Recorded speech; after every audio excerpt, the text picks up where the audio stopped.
Among Donald Trump's many immigration proposals is a promise to issue an executive order to end birthright citizenship in America. And yesterday, I asked former acting U.S. Solicitor General Neil Katyal if that was possible. He also promised to sign an executive order on day one to end birthright citizenship in the United States. Can he do that via executive order? No. Last I checked, the president can't override the Constitution. The 14th Amendment is as clear as day that there is no way he can do that. If he tries that, he will lose in court every day of the week. Few people know the law better. Neil's, of course, 100% correct about the law.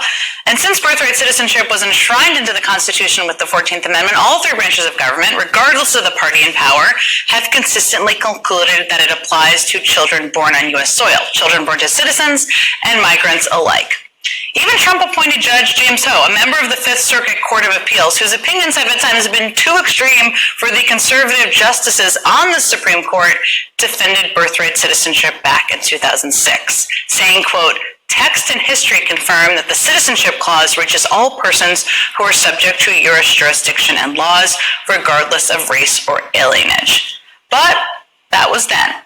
And today, that very same judge who wrote that floated a new loophole that will be music to Trump's ears. In an interview with Reason Magazine, Judge Ho said, quote, "Birthright citizenship obviously doesn't apply in case of war or invasion." It's quite a broad definition. Joining me now is Sherilyn Ifill. She is the former president and director counsel of the NAACP Legal Defense Fund. She's now the Vernon Jordan Endowed Chair in Civil Rights at Howard University. Sherilyn, it's so great to see you. I ran into you last week. It's always great to see you, hear your straight talk. Yeah. So Neil was pretty confident that Trump's executive order to ban birthright citizenship openly goes against the Constitution and precedent, and that that I would assume you agree with that analysis of the law. The rebuttal I've seen to that is essentially, well, that hasn't stopped some right-wing courts before with loopholes being floated. There was one I just floated from Judge Ho that migrants aren't migrants, but instead foreign invaders. What do you make of the powers? Again, I just was talking to Maura Healey. I don't want to scare anyone, but I want people to be very clear about what's happening here and what people will try to do over the next couple of years. So what do you make of that, and how do you think the judiciary could analyze this with Trump and his administration? Yeah, I think you're asking the right question, Jen, and thanks for having me on. Neil is absolutely right. The first line of the 14th Amendment of the Constitution is every person born or naturalized in the United States is a citizen of the United States and in the state where they reside. The language couldn't be clearer. It's unequivocal. Birthright citizenship was created and ratified to ensure that Black people, both free and newly freed, would be citizens after the Dred Scott decision and after the end of the Civil War. That's who it was intended for, but of course tens of millions of now Americans and their families have benefited from birthright citizenship, including waves and waves of European immigrants in the 20th century. But there has been this continuous call by those on the right and to talk about birthright citizenship as though it is a policy choice rather than a constitutional imperative. And so you're seeing more of that here with Trump believing he can, by executive order, sign it away. I think he knows, and I'm sure that those around him know, that an executive order cannot trump a constitutional provision. What he is counting on is the investment that those on the extremist right have made in the federal courts, including the Supreme Court. And what they are hoping is that what you were describing as a loophole would be reinterpreted by the Supreme Court.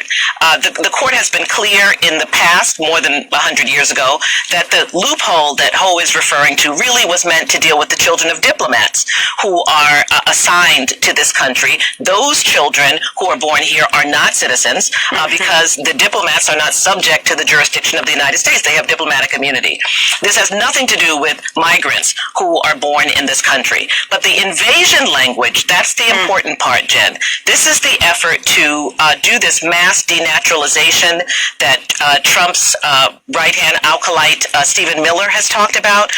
Denaturalization is a process that can happen if there's been some willful misleading or there has been some fraud or some other criminal activity that made someone not really eligible for naturalization who was naturalized. But it's used in time of war. It is not used in time of peace.